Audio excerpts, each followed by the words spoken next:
All right, everybody, welcome back. Another episode of the Run Your Mouth podcast. We are here from my apartment. My studio is out of commission. The Optimum people are back to just shutting down the internet. You know, you pay for studio rent. You pay $150 a month for the boosted internet on top of your apartment internet, and then they just randomly shut it off. And I don't know, how much time do I want to spend on the phone fighting with Indians, turning on and off boxes? So I don't know. Maybe we'll just be back to doing it in my apartment and pissing off the neighbors. But anyways, depressing day. Kind of didn't want to do an episode, but we'll comment on the Charlie Kirk thing real quick, and then we'll just pretend like nothing happened and go back to the other stupidity and nonsense. Usually, I mean, for those of you who've been following the show, probably for the 10 years that I've done it, I don't really talk about celebrity deaths because I kind of feel like it, in a way, is making it about you, or it's what your opinion, this or that or the other thing, or on the bigger tragedies, it's like, I don't know, what do I have to add? It's horrible. We don't have to dwell on horribleness, but something hits very close to home, even though I don't regularly follow Charlie Kirk. I'm sure he's got a lot of opinions that I don't have, but watching a guy give a speech in front of college kids while wearing a t-shirt that says freedom on it and then just getting shot for sharing words is, it seems... I don't know. It seems particularly alarming, shocking, horrifying, whatever word you want to throw in there. For my only real comment, other than it truly is tragic, is that for anyone who flirts with or engages in violence, it's such a losing proposition. Because on the one hand, if you're successful in your endeavor, you're going to make a martyr out of the other person and probably empower more of what you don't like. And on the other side, if you're actually successful, I think the elites, not that I'm not saying that Charlie Kirk is in this category, but I think if you actually successfully impose violence against the elites, those people have more power and they're better at using power and violence than we are. So there's no victory here because, you know, the more successful you are at using violence, the more you empower other people to use violence against you, and we're all just going to lose some freedom in the process. So, you know, hopefully they actually catch the right guy. I don't like that the police instantly just assumed that it was the bald man. That's bad police work, just to assume that bald people are the ones responsible for crimes. And like I said, depressing day, absolutely horrifying. It's not the society that any of us want to live in. I don't think that there's anything more that I have to say on the topic or needs to be shared. So, you know, with respect, we're now going to go on with our regularly scheduled nonsense. I will take a couple comments, and then we'll find a rhythm, and we'll just go back to our typical stupidity. St. Michael, sad day, indeed. Yeah, kind of horrifying. I don't know why this one strikes me more than the typical tragedy, but it does. Matzo balls. Needed this, Robbie. Much love. Nobody better come for our favorite one, running his mouth. Well, lucky enough, I think I'm low profile enough that you know, nobody's. That wasn't my tooth. That was a nicotine product. Kev 2033 makes political comedy seem more dangerous donuts. Yeah, and also it's like I think even though it's not my values, I think people you know, revitalizing conservatism and you know, sharing a message of Christianity and faith is probably something that we could use more of in the society. Algorithm letting, you know, jizz beard. Do I have jizz in my beard? I don't think I showered before the episode, so it should be pretty clear of jizz. But you know, if it's there and I'm just not seeing it, and you guys are seeing it, if other people could let me know so that I could correct that. Ruther turd. That's fine. That's the first time I laughed all day. Well, there you go. All right. Well, we'll read two more comments and then we'll just get to my nonsense. Adam Choate, it's because, at least partly because he gave David a platform. Dude is adjacentish to y'all, even if he's a Zionist. Yeah, I don't know. It's also just, if like whatever your political opinions are, you should have the freedom to express it.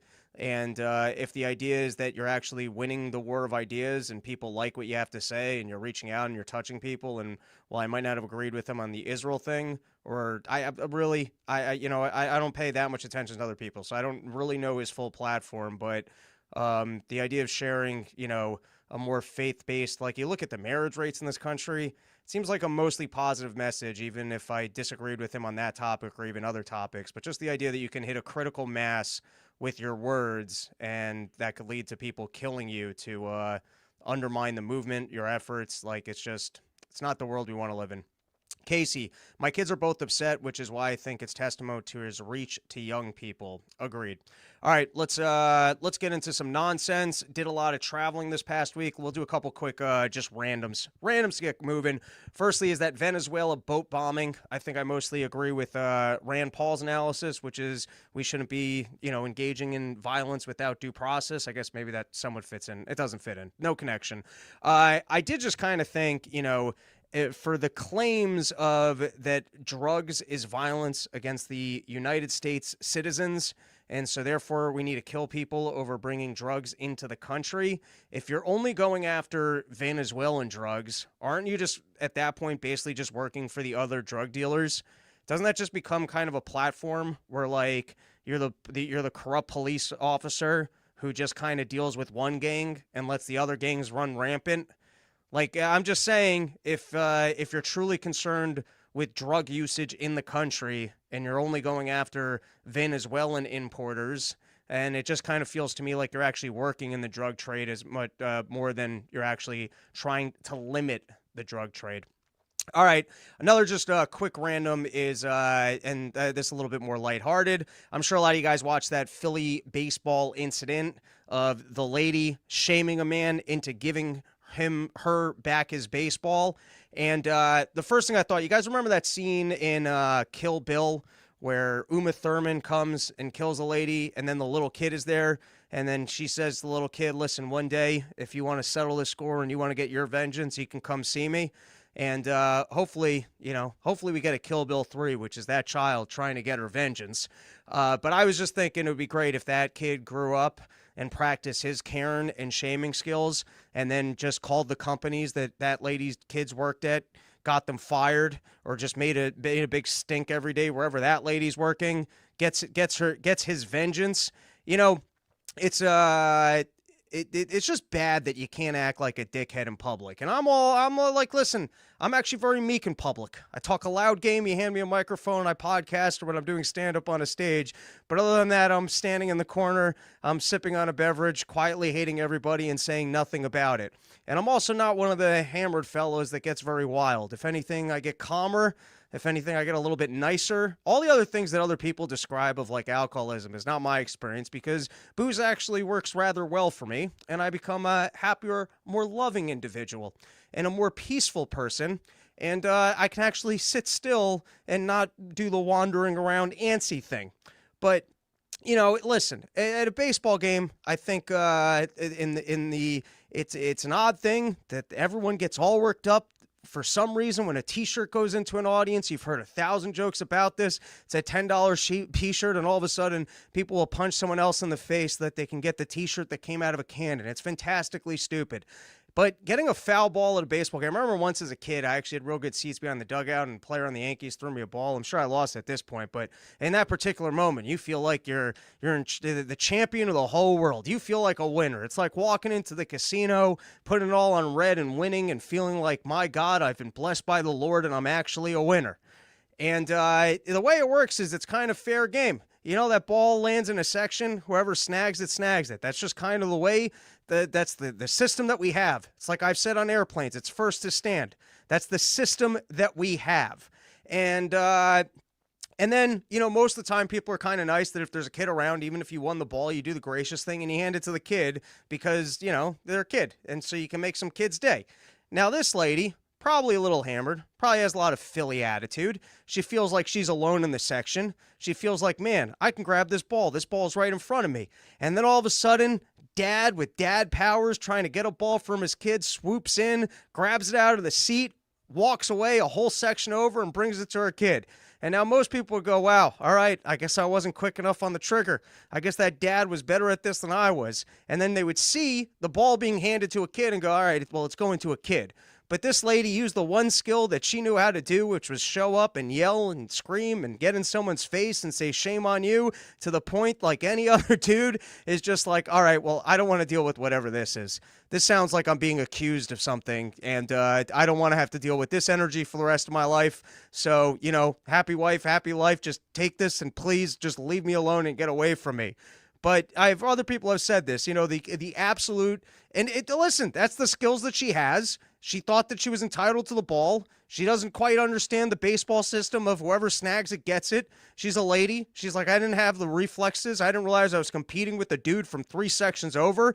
And she feels like that ball was wrongfully taken from her. And she doesn't care that a kid is there because it's an injustice and she was supposed to be awarded to it. All I got to say is this seems like a massive opening for bar business where maybe you could just start a bar like comedy clubs where people have to give up their phones and you can just call it dickheads. And it's an opportunity to go to a public location where you can actually just act like a dickhead, and not have it be on the internet for everyone to shame you for the rest of your life. Let me tell you, people, if you're drinking in stadiums these days, everyone's got cell phone cameras, and you better be careful. You better be careful drinking in stadiums. If you're listen, I'm a lucky drunk because the way that I drink, I get a lot calmer. I have a lot more love for humanity. All the little things that irritate me just fade away. And so I don't have these concerns when I'm drinking. But if you're one of these people who gets more hostile and turns into more of a dickhead, you might want to just watch your dickhead behavior when you're in public locations such as this. All right, we'll take a couple comments. Chris Nelson, much peace and positive vibes to you today, Rob. I agree with you. Jacob Maslin, we need you in Northwest Indiana, Gary. Is that an area? Is that a crazy, I don't know. I don't know what that is. Kev, we talked about the stand once, Robbie. LOL, you're a chill dude. I don't remember our conversation, but I will take your word for it.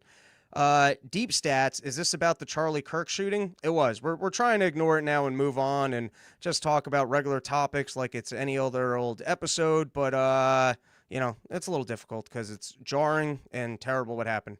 Right in digital, I'm beside myself today. The Charlotte stabbing, the church shooting, no more, it's enough. Need to hear from you and Dave for some perspective. Well, wait for the next episode of Part of the Problem. I said all that I have to say about it. It's terrible, it's horrible, and now on to other stupidity. Anarcho Rica, Michael Jackson came from Gary, Indiana, LOL. All right, well, apparently pump out people who, if their balls are taken off, can sing like a child into adulthood and then move on to weirder things. Phil D-Roll, more reason for me to be my hermit self. I was right, stay home. Yeah. If you're a dickhead when you drink, you got to find a bar like Dickheads where everyone's forced off their phones, or maybe you were right to stay home. Did you read about the stabber said he got that white girl? Yeah, I did read about that today. Yeah, that probably adds a little bit more context to the conversation we had yesterday on Part of the Problem. All right, let's move on to some other randoms and things that I would like to add to my list of disdain for humanity. I spend way too much time on airplanes. And so I got a couple little petty things. This seems so out of place on today, but we're just going for it, everybody. I'm back on the road tomorrow. There's no other opportunity to do an episode. So, we're going to formally shut the door in our heads on the sadness of the Charlie Kirk thing and move on with nonsense. So that's the last I bring it up. Let's start with this. I had this one. All right, here's a little one that drove me nuts. You guys have all had this experience. And this person is worse than the person who spends too much time at the coffee tables. I've already yelled and ranted about people who turn the little coffee area into their personal living room where they have a whole procedure for slowly pouring in the sugar, boxing you out, and then have no spatial awareness. Well, they'll spend 10 minutes in front of you preparing their morning coffee and then turn around and go, oh my God, I'm so sorry. I didn't realize you were there. Just no spatial awareness for the universe around them. But I encountered a new one. We've all had this, it's everyone's pet peeve where someone cuts you off in a car and then they drive slowly, or if you're walking on a public street and you seem to have the exact same walking rhythm as another individual, where you're slowly behind them and you start feeling this creepy feeling where it feels like you're just stalking some other individual. So then you have to try and walk fast, like get around them out of your rhythm. And then sometimes you got to do that for too long. You look like a psychopath, like you're walking too fast. Or sometimes it happens to you where someone's right behind you and they got the exact same rhythm as you do. And now you're in that just awkward space of like, why is this guy? And it's just part of life, right? I don't have, listen, like I said, first to stand, reasonable policy. First person who grabs a baseball game, reasonable policy. I don't know that I have a solution here on what to do when two people, you should probably become friends. You should probably go, hey, we seem to have similar walking styles here. Instead of having this awkward tension, maybe we should just both hold hands and walk down the street together. But this is the first time I've had this one.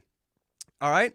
Some guy, I'm walking, and some guy merges right in front of me, and then he walks at exactly the pace that I'm walking at. And now I even slow down to create a little bit more distance because of how awkward this situation is. And then the guy starts looking back at me like, what's up with this guy? Hey, what are you doing over there, guy? Hey, why are you following me? And it's like, you just cut me off, man. Don't put the shame of this situation on me. You're the asshole who stood right in front of me, is doing the slow same walk thing, and now you're, what, I got to walk the other direction now? I just got to give up on going this way and be like, you know what, I didn't even like this way anyways. All right, here's another random one, is pilots all the time, they pretend like they're being tipped. They pretend like, do they expect tips at the end of flights with the way that they make announcements? We just want to let you know that because of the fault of other people, we're going to be stuck at this gate too long. But, you know, we don't think it's going to take too much time, and we should be up in the air in a couple minutes because the people who made the mistake are now correcting their mistake. It had absolutely nothing to do with us. And once we're up in the air in a couple minutes, we're going to see if we can make up some time in the air. And the first thing that it's like, wait, if we got an option of making up time in the air, can't you just always do that? Whatever is the quick route, do you guys take the scenic route? If you're flying an airplane, is there the more scenic route with nicer views that sometimes you guys take off and you just go, hey, I know that these people have to sit back there for 6 hours smelling each other's farts and waking each other up to go to the bathrooms and have tray tables hit into their arms every 5 minutes.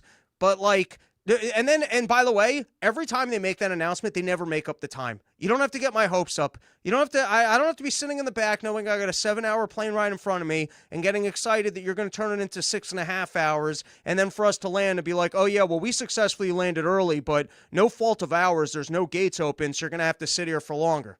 Just spare me. And you're not getting tipped anyways. No one's tipping the pilots on the way out if you got us there any sooner. So no reason to get our hopes up. All right. And then last thing, listen, I've already fixed beverages on planes and said, get rid of these, these flight attendants. Just replace the back of the plane with more bathrooms and a couple vending machines. You can get up when you want to and you can buy yourself a soda.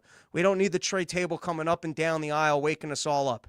But I have this all the time, where I tell them, just give me the can. I don't want the cup with ice. I don't want this tray table in front of me. I don't want to have to be sitting here wondering when you're coming back for the cup with ice. It becomes a whole to-do. And then sometimes other people, they get real sloppy with their tray tables. And that just made me realize, aside from the vending machines, let's just go with the cup holder system. The tray table is a nightmare. The sodas are falling over. People are knocking them over. You're stuck with your cups with ice for too long. You got nowhere to put it. We got the armrest. Why don't you just put the movie cup holders right there, and we can all just move on with our lives. All right, let's get into some news topics brought to you by YoKratom.com, home of the $60 kilo, only place in the entire world you can get an entire kilo of kratom for just $60. And of course, guys, Porch Store is going all the way to December. I even think I'm going to add some dates. I haven't done that yet, but I do have to work on adding some dates. I know I got a Long Island date that I added. I have to actually get that up on my calendar. I think I'm going to add, I got a venue in Denver. I got to hit them up. I might add a Denver. I might add a Chicago. And I'd like to add a New York City if you got a spot in New York City. And I think that's all the places that I could potentially add. But coming up this weekend, I've got Birmingham, Alabama. It's my third time doing that one. I got all new material from last year, almost up to an hour of material. A lot of stuff I'm really excited about, and a lot of stuff that's absolutely found its groove and is working and is killing. So come on out. Atlanta, Georgia. That might be my fifth time doing Atlanta. Once again, not repeating a single joke from the earlier years that I've been there. Anderson, South Carolina. Never been there. Then I'm doing Las Vegas with Dave off to Mesa, Arizona for one day. That is typically one of the best shows of the entire tour. Then back to Omaha, Nebraska, Kansas City, Hawthorne, California, doing the run with Brian McWilliams, Aguanga again, Santa Monica just added, never done that before. And there's even more dates if you want to go to porchtour.com. You can see all of the live comedy dates that are coming up. All right, I was not in the studio today.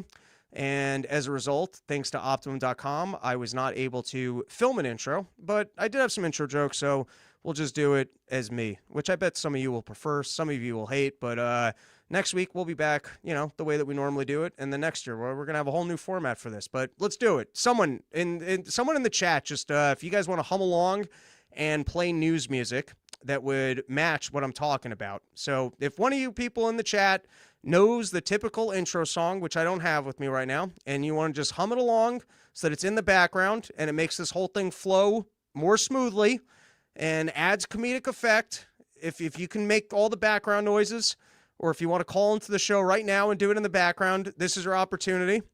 All right, here we go. First up, these are all the things. If you're not familiar with the show, we got 1,500 people in this live chat going on right now. But here's all the topics that we're about to address momentarily. Starting with, in style news, why pregnant women are dressing like a loofah. Next up, we have concerns.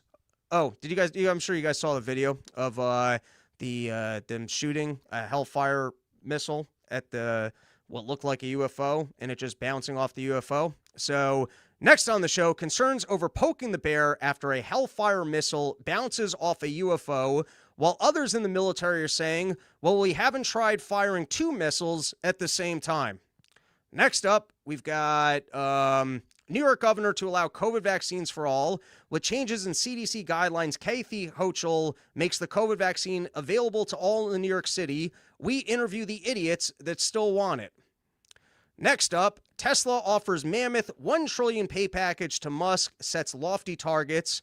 And here's Bernie Sanders to comment, we can't have trillionaires. I'm just a measly millionaire, but trillionaire? I mean, how much money have we printed that someone could have $1 trillion? I think maybe we're printing too much money. If someone, $1 trillion? How do you even have $1 trillion? All right. And that's our intro. Now we can get into some topics.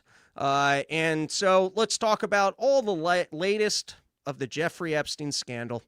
And listen, I've already broken this down so many times on the show.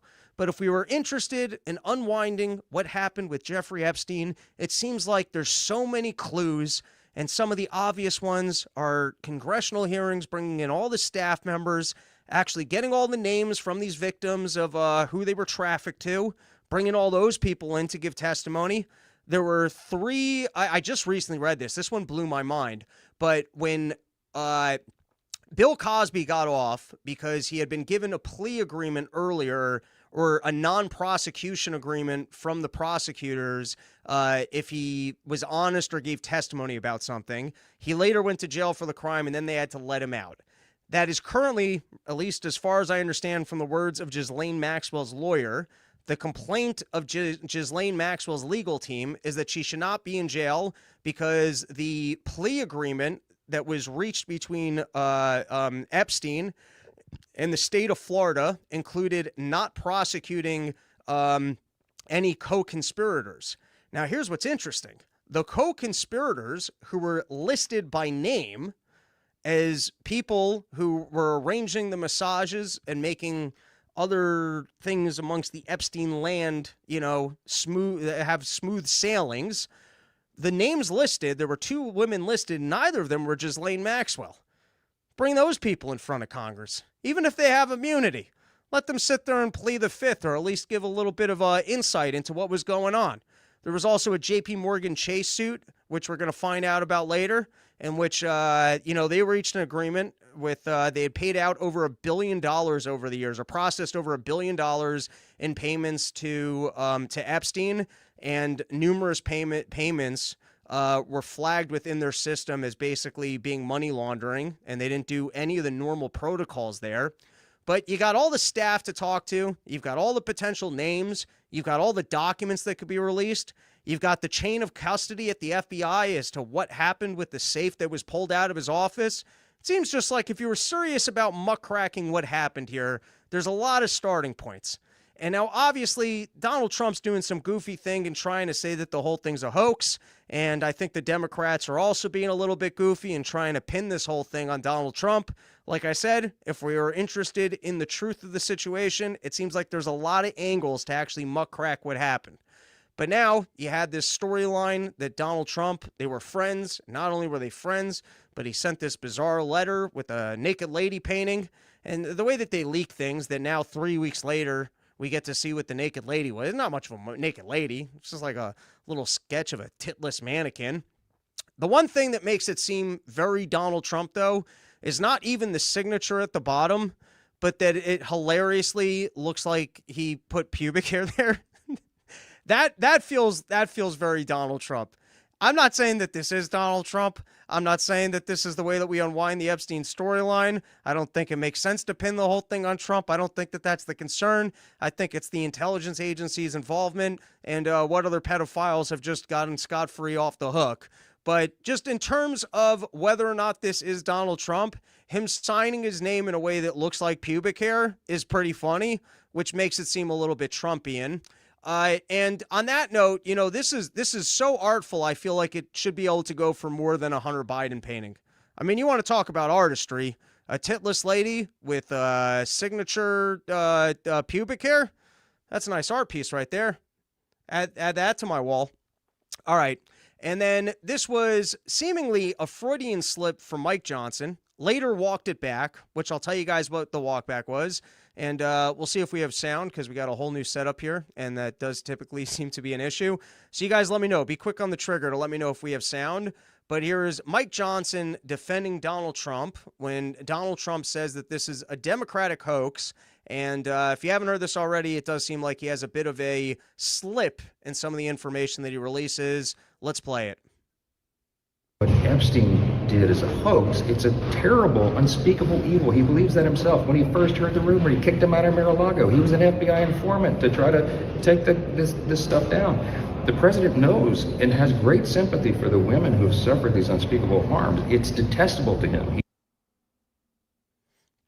Well, he does seem to even try and walk it back while he's saying it, but he did say that Donald Trump was apparently an FBI informant against Epstein, which does lead to quite a few questions of how involved might Donald Trump have been, and what kind of immunity was he granted when he turned informant, or if that's even accurate that he was an FBI informant against Epstein. Now, he later walked it back and said, I was wrong when I used the word informant. I just meant that he was working with and helping law enforcement. But it feels like he wasn't supposed to say that, and that perhaps it's a juicy detail. All right, let's take a couple comments, and then let me know if we had sound on that one. Matzo balls, if Trump but pubic hair on it, then clearly he's not into minors. You know, that's a fair point. Good analysis from the chat here. Paul Sawyer saying that he loved my set in Tacoma, brother. Thank you. That was a wild run of good shows. Paul Sawyer, some in the crowd got a little quiet on some of your jokes. Those are the PNW pussies you need to look out for, and especially in the light of what happened to Charlie. These people can't handle different OPS. I killed on every show except for the late Saturday show where I did turn it a little weird with them. Robert Holston, it was still a good set, but I definitely leaned into some of my harsher stuff thinking the crowd was as drunk as I was. Robert Holston, if only it could have been me in Charlie's place. That's kind of you. All right, more on the Epstein. Let me know in the chat if we had sound. But this was JP Morgan Chase. This was from Zero Hedge, processed over $1 billion in transactions for Jeffrey Epstein, which included 134 accounts, payments to Ghislaine Maxwell, including $7.4 million for a helicopter. But this was the part that I found more interesting. Inside JP Morgan, the debate over whether to keep Epstein as a client has been simmering for years.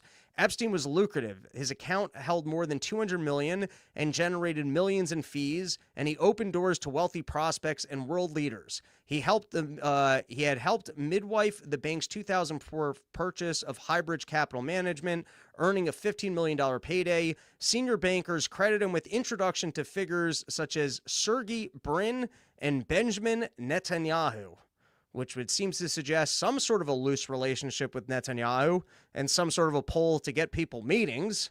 And, I guess if you're going to be an evil devil, you got to know how to make things work for other people where you generate a lot of fees or otherwise a good customer and you get the meetings with important people. But one of the important people listed in the article, and you want to talk about things that are worth investigating, it's what was JP Morgan Chase looking to do that they needed Epstein, or what was that? It wasn't senior bankers. I mean, senior bankers can't get it from JP Morgan Chase, can't get a hold of Netanyahu. What kind of leverage did Epstein have that he was able to get them a meeting that they otherwise couldn't have had? What business transpired as a result of that meeting? And why did Netanyahu only take the meeting after Epstein made the introduction? What kind of pull does Epstein have with the Israeli government or with Netanyahu that he's able to make these meetings happen? You see, these are all more interesting questions than whether or not Donald Trump's pubic hair drawing was actually sent. And on that note, by the way, on the note of the pubic hair drawing, I thought I had another article here about a different birthday booklet, and that seems to me like a humiliation ritual. Having someone, your secretary, reach out to some powerful dude and go, hey, listen, I need you to send a nice note to Epstein for his birthday. And then, you're sitting there as a dude and you have no interest in doing this. You're like, this guy celebrates birthdays and I have to write a note for it. And you're like, what kind of blackmail did he have on me again? Ah, shit. It seems like the Chinese torture camp thing where they make you sign a Communist Party document. So then all of a sudden you're walking around trying to reinforce your own behavior. It's like a nice bitch out touch-in of, hey, remember I own you.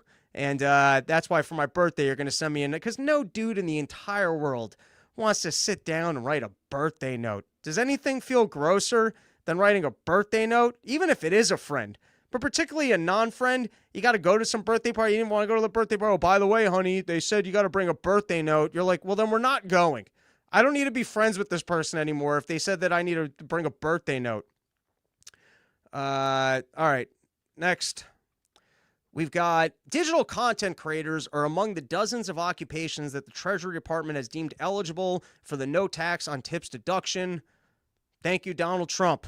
We spent a lot of time over here criticizing Donald Trump for what he's doing with tariffs and otherwise and removing, wealth from the American people. But, if I can sit down with a certified tax professional and figure out how to maybe go back to donation-based instead of ticket sales, or just turn tickets into the show is free, but you're able to tip me, and then walk away with $20,000 of, income that I don't have to, that's considered tips, I'll take that one. That could be a real help in my life. So if I could actually sit down and figure out, what is legal and how I can figure out how to make less money and get tip more money. Maybe it's as simple as actually putting, trying to monetize the channel on YouTube. But that was surprising to me that at first he was all the way up until $20,000 was considered. I think unless you earn more than $250, I don't really remember all these facts and figures. But if that's the case, that I'm able to make a little bit more money and not have to pay as much in taxes, I'll say straight up, thank you. Thank you, Mr. Trump. I do appreciate it. This was my slide about Epstein aid solicited stories for another birthday booklet, hacked emails show, which I'd already mentioned. And this is one more thing that I wanted to play from this past week's news about Epstein was after I did the last episode, I did walk away with a little bit of an ick feeling, which I stand by everything I said. And I do hope that more of the victims come forward and they actually want to share the names, then it stays in the news, and that it forces government officials and the news networks to actually unwind whatever was going on there. If not for just an interest in truth, that maybe we're all the world's biggest idiots on Twitter, and we thought that there was a massive conspiracy theory here, and we can put it to bed and find out that we're all idiots. But I think until all the questions I asked earlier are answered, there still seems to be a lot of damning evidence out there and in the mix. And obviously, if our other intelligence agencies are using blackmail that involves underage women and entrapping politicians and wealthy figures into ensuring that the war machine or other agendas that we don't particularly care about continues, we'd obviously like to see that unwound. All right, listen, everyone in the chat, you got to talk amongst yourselves for a couple minutes here. Not even a couple minutes, but I forgot to plug in the laptop and it's about to die. So let's just, we'll do that real quick. But you guys, you could talk about whatever you guys want to talk about, you know, whatever it is. Maybe you want to plug sheathunderwear.com, the most comfortable underwear that's ever graced the balls of man, where, you know, you can still go to their website, use promo code RYM and get 20% off the incredibly comfortable underwear that keeps everything in place, keeps your balls feeling real fresh, keeps your chies from chafing together. And I've plugged Sheath many times in this podcast, which is both because they're a loyal sponsor, but also because I absolutely love their underwear. And I would never exercise, porch tour, or be out in hot weather environments without it, because I put on a couple LBs and I do a lot of squats. I got thick, meaty thighs. And let me tell you, when those things are rubbing together and you don't have smooth sheath in between them, you get quite a mess between your legs. So you go to promo code RYM and go to sheath.com, use promo code RYM and get yourself 20% off the greatest underwear that's ever graced the balls of man. All right, so like I said, I think Thomas Massie is really winning the game right now, and he's pushing this Epstein storyline, and I think it's important for us to cleanse ourselves of that and also everything that happened with COVID. Let's go after Fauci. Let's audit the Fed. I think there's a bunch of tangible things that we could do that could actually educate the general public to how reprehensible government is, how little they care for us, how much they would like to infringe on our freedom to the extent that we give them the power to do so. And these are important topics, particularly with Palantir, with surveillance tech, with the way that everything's going. It's important for the American people to realize that government's lying to us and they're looking out for their own power more than our interest, and we need to reduce their power so that we can continue to have freedom. And there's some lurking storylines here that if people were aware of the fact that private banks own the Federal Reserve and that the reason why you can't have a factory job is because of all the inflation and the reason we have wars is because of the Fed and the reason why the politicians vote for the wars is because maybe they've been blackmailed because of people, or, you know, Fauci just straight up lied to you for maybe pharmaceutical profits or other motives, and that they wanted to strip your freedom and make sure that you had a health ID card so that they could move us over to a central bank digital currency and link you to every single purchase so that if they didn't like what you were saying, they could just take away your income and lock you in your home. These are important things that we would like the general public to be educated about. And so, you know, Thomas Massie pushing the Epstein issue and maybe winning over the news cycle and generating enough interest that it becomes an undeniable topic that they then have to turn around and go, I'm even more upset about this than you are, because that's always the way they play it, would all be noble and great and an improvement for our country.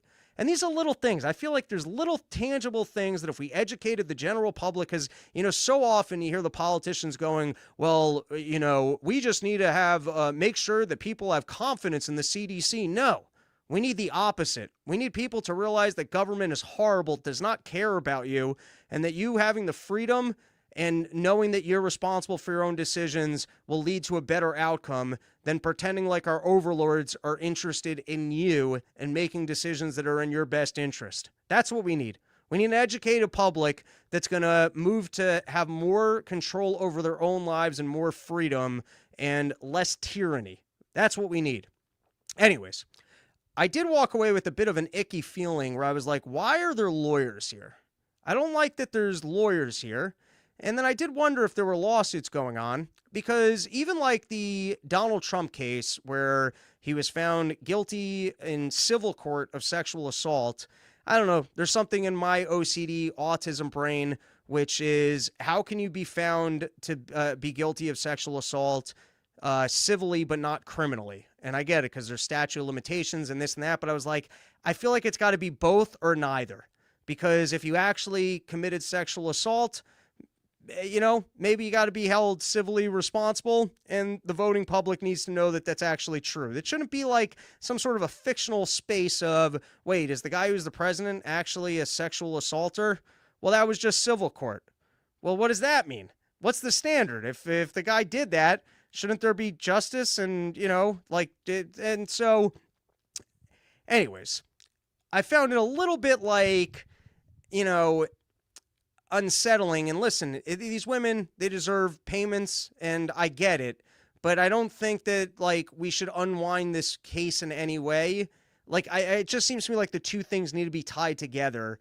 And it does kind of muddy the waters if there's potential lawsuits that can be gained from this, that with potential settlements or otherwise, if people aren't held responsible criminally. It should almost be like the criminal side of it dealt with first, and then once someone is deemed to be a criminal, then you can go get a civil judgment against them.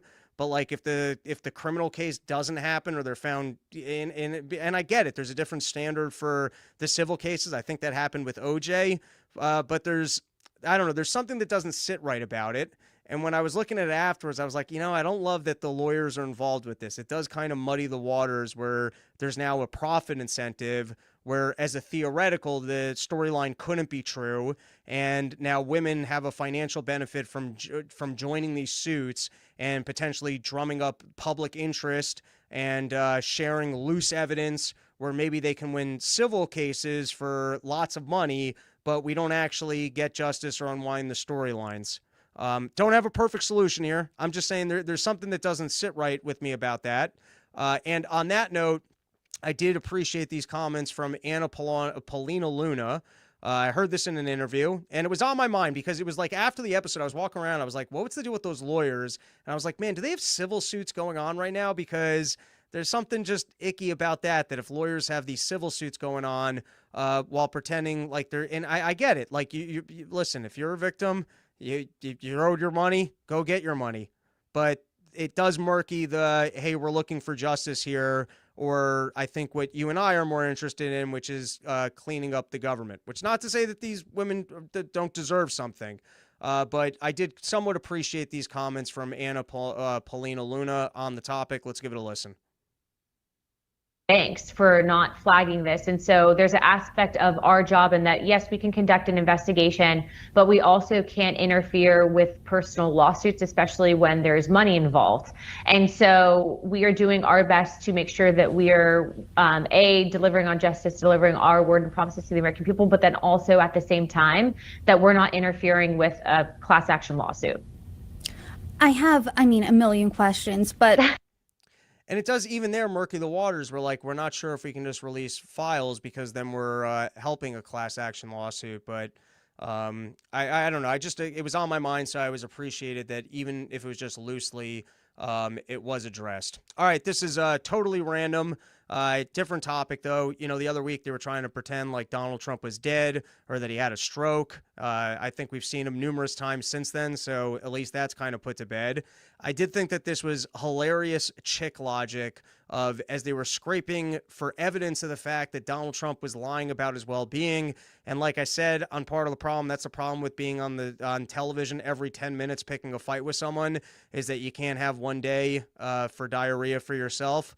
I'm not his age, and I've had long travel days where I'm like, I can't talk to or deal with anybody. I'm sitting on my couch. Leave me alone. I think it's rare for presidents to be on TV as often as he is. And so, I don't know. You can have a cold or something, and it's no reason for panic. He does kind of create the problem for himself by always being on television. But I wanted to play this because I just thought this was such hilarious chick logic. We'll play it, and then I'll comment. And true character. The post sparked speculation after online users noted Gruden appeared to be wearing the same clothes as in an All right, I started a little bit late, but it was saying that in trying to prove that Donald Trump was alive and well, he posted a picture of himself. We'll just start from the beginning of playing golf with John Gruden. And let's just play it. Let's just replay it. Playing golf with John Gruden, a really nice guy and true character.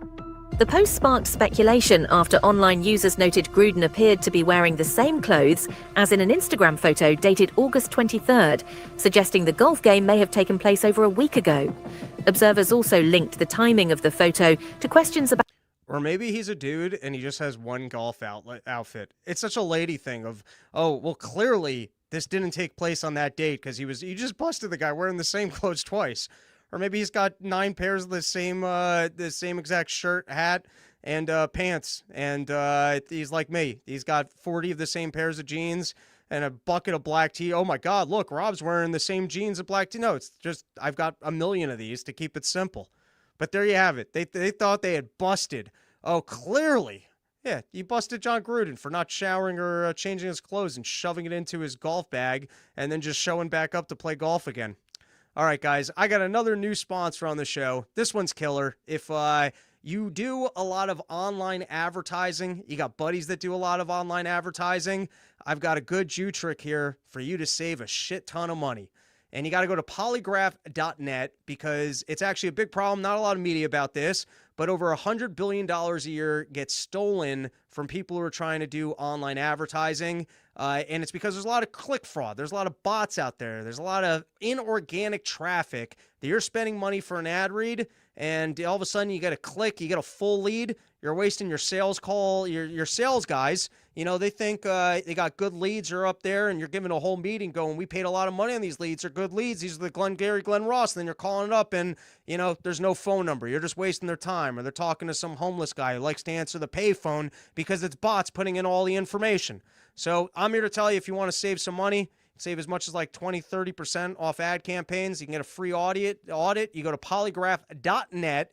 And you can find out if a lot of the marketing that you're spending a ton of money on, if the click, you're paying for click, you're paying for lead, you're paying for traffic, whatever you're paying for, you want to validate the fact that it's actually real people. So you got better analytics of, am I paying for trash, and is my marketing actually working? So if you do a lot of online advertising and you want to make sure that you're not just generating a lot of bots that you're paying for, you go to polygraph.net. And you can get a free audit, find out what's going on, and save yourself some money. All right, now let's talk about this recent change from the Department of Defense to the Department of War. We're really celebrating the fact that, Department of Defense at least just sounds like we're trying to protect ourselves. Department of War does sound like we're celebrating that we're trying to get out there and kill people. But, Pete Hegseth and the administration were quite proud of this change of name. I don't know how much I care. It's a name change. I did like this video, which almost seemed fake. It seemed comedically sped up, where I didn't realize how easily they could change the names or the titles on these doors. Let's give it a play, and then I'll comment. But here you have them officially changing Pete Hegseth's door. He's no longer in charge of the Department of Defense. He's the war guy now, and he's real proud of it. Let's give it a watch.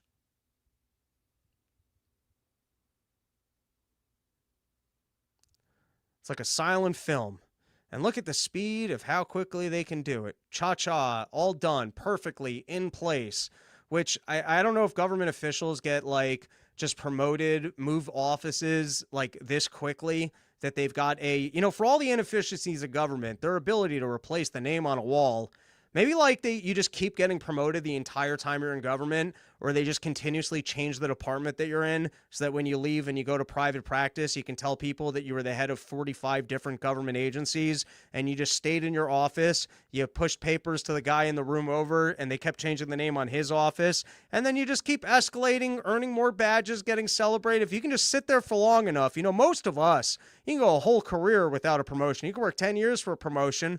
But government, they'll just quickly change a sign on the wall, and all of a sudden, Pete Hegseth, he wasn't just the head of the Department of Defense, but he was also the head of the Department of War. Not a bad trick. Maybe you can bring that to the private sector and ask your boss every year even if there's no change in pay and there's no change in what you're doing, if you could just change your title to something a little bit fancier so that if you, at some point, it's not about you applying to different companies, but if for some reason, the company decides to sell to a larger company and you want to take your talents elsewhere, it will be easier for you to get yourself a new position because of all the different fancy titles that you had. It's a good little trick there. Go talk to your boss about having a different position within your own company every single year. All right, and now the return of the most annoying storyline ever. We've got the Maryland man / the El Salvadorian terrorist. And the latest is no asylum, next stop Eswatini. I don't even know what Eswatini is, But, they tried to make him an offer, which was, listen, just admit that you're guilty. We'll send you to Costa Rica. And if you don't, I think the initial threat was that he was going to be going to Uganda. And now I guess the new threat is, or he's already been deported to Eswatini. And I was just thinking of what could be some potentially humorous conclusions to the storyline. The first is, I don't know how this guy seems to have this much money to fight the machine and to have all these court cases. But it would be funny if the left bought him a giant mansion and turned him into a left-wing commentator or just a reality show where he gets to enjoy his beautiful new life in Eswatini. Or if he somehow just managed, like he actually was a criminal and he goes on to become like an African drug lord. We see him on the news in the future as like a North Korean-esque dictator. That'd be a fun... Don't tell me that wouldn't be a fun storyline if we sent somebody off to Africa and then they ended up ruling one of the nations. Don't tell me you wouldn't respect that guy if he Fidel Castro'd his way to the top and literally ended up ruling one of the nations out there, or if he got the mansion and then Trump drone striked it. I'm not endorsing it, but just as far as potential funny conclusions can go. All right, we got a couple other quick storylines in a new section I call cherry picking, which is as I read the news daily and I see storylines that confirm my current point of view, I then cherry pick these without context and give you information that reinforces things that I've already said on the show. So full transparency, we're straight up cherry picking articles here. But the first this is from The Hill. I know a lot of you guys are excited by Donald Trump's idea of using central planning to bring you guys more factory jobs. And as long as he tariffs things from other countries, they'll be forced to make them here. And don't worry about driving up prices or anything else, or how long it takes to open up a new factory, or if people even want those jobs, or if they can make more money in other sectors, such as construction and welding, or even service industries, and there would be more money available to actually pay them to do those things. Don't worry about all that, because it's going to happen. And if we just use enough central planning and force people to manufacture here, at some point down the line, they're going to bring back manufacturing plants, and you'll be able to get yourself a manufacturing job. Well, this was from The Hill. Trump has justified the new taxes by arguing that they will help to reinvigorate U.S. manufacturing and create domestic jobs. He's argued the U.S. will export more products manufactured in the United States and also sell more domestic products in the U.S. But the data shows that at least in the short term, the manufacturing sector is struggling. The economy lost 12,000 manufacturing jobs in August, losing 2,000 jobs in the sector in July and 17,000 in June. The Labor Department reported manufacturing employment has been declining since 2023, continuing a longer-term trend back to the 1980s. And the reason stated in the article, based off of survey data, and this is something that I had said on the show, was that it's uncertainty of how the tariffs are going to affect business, which is basically creating a bit of a hiring freeze, or companies even firing employees because they're not sure about upcoming profits. Cherry picked. Poland shoots down Russia drone in its airspace in closest act to open conflict since World War II. Once again, I think speaks to something I've said quite a few times on the show, which is the risk of just letting these things linger and escalate. And that the longer that this war goes on for, the more risk we have of escalation. Next, we have New York Health Department defies FDA. Hochul's emergency order pushes off-label COVID shots for kids as young as 3. And why is anyone still this married to COVID shots? What is it about COVID shots that you're unwilling to just walk away? I'd love to interview her. Why do you think that these COVID shots are so absolutely incredible that this many years later, you're trying to find off-label uses to get them into kids? Who are your science advisors that you're sitting down with that think that this technology is so excellent? What exactly do you even think the utility is for off-label COVID shots for kids as young as 3? Why is that so important to you that you're going to push forward on it? All right, and this is another COVID one, and this was from liberal publication, The Guardian. But I'd said during the times when they were pushing us all on wearing masks that, do you really think that fresh air is going to be more dangerous than a plastic mat that was made in a Chinese factory? I mean, if you just had to think for a second, remove yourself from everything they're telling you, and just think about health, let's go with being outdoors. Do you think if a child is outdoors, the fresh air is going to be more dangerous to them than to have a blue colored mask that came from a Chinese factory right up against their face. And now this article does not mention any dangers of having worn these cheap masks for long periods of time, or having a child wear these masks for 2+ years while they're in school, just drooling into the mask, making the thing all wet and having that blueness right up against their face. But apparently there is a problem. I'll read it to you. Disposable face masks used during COVID have left chemical time bomb, research suggests.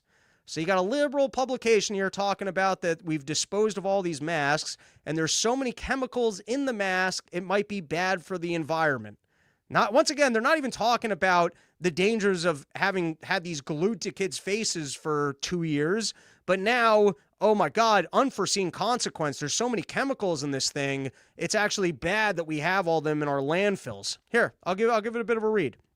An estimated 129 billion were being used every month around the world at the height of the pandemic, with no recycling stream.